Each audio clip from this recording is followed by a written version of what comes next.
আসসালামু আলাইকুম। এখানে যে মাছগুলো দেখতেছেন হাইব্রিড মাছের ক্ষেত্রে মাছগুলো উৎপাদিত হয়ে থাকে যা বলা হয় রেনু মাছ।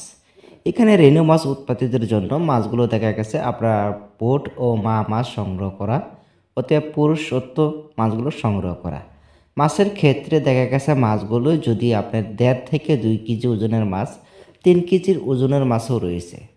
তার মাধ্যমে রয়েছে যে মা মাছগুলোর সেই মাছগুলো বড় আকারে ধারণ।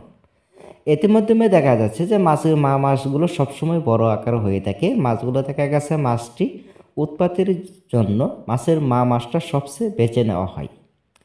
তার মাধ্যমে রয়েছে মাছের ক্ষেত্রে মাছের পুরুষত্ব মাছগুলো ছোট আকার ধারণ হয়ে থাকে। এই মাছের পোনা অতএব রেণু বড় আকারে ধারণ হয়ে থাকে।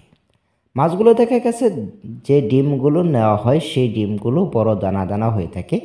তার মাধ্যমে রয়েছে মাছগুলো এখানে যে শাওয়ারিং খাওয়া হচ্ছে 6 থেকে 5 ঘন্টা শাওয়ারিং খাওয়ার পূর্বে তারপর মাছগুলো ইঞ্জেকশন করা হয়।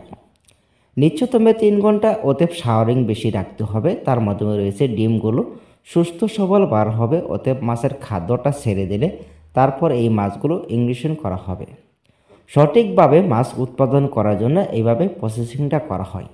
এখানে যে মাছগুলো দেখতেছেন সম্পূর্ণ সাদা পানি ওতে ব্যবহার করতে হবে, যা বলা হয় টিউবওয়েলের পানি। তার মধ্যে রয়েছে অন্য কোনো কালারের পানি থাকলে তাহলে সেই মাছের ক্ষেত্রে উৎপাদনটা খুবই কম হবে। এতে মাধ্যমে মাছগুলো চাষের জন্য সফলতা পাবেন। আপনারা আমাদের কাছ থেকে রেণু কিংবা পোনা সংগ্রহ করে 3 থেকে 4 মাস অথবা 5 থেকে 6 মাসের ভিতরে বাজারজাত করতে পারবেন।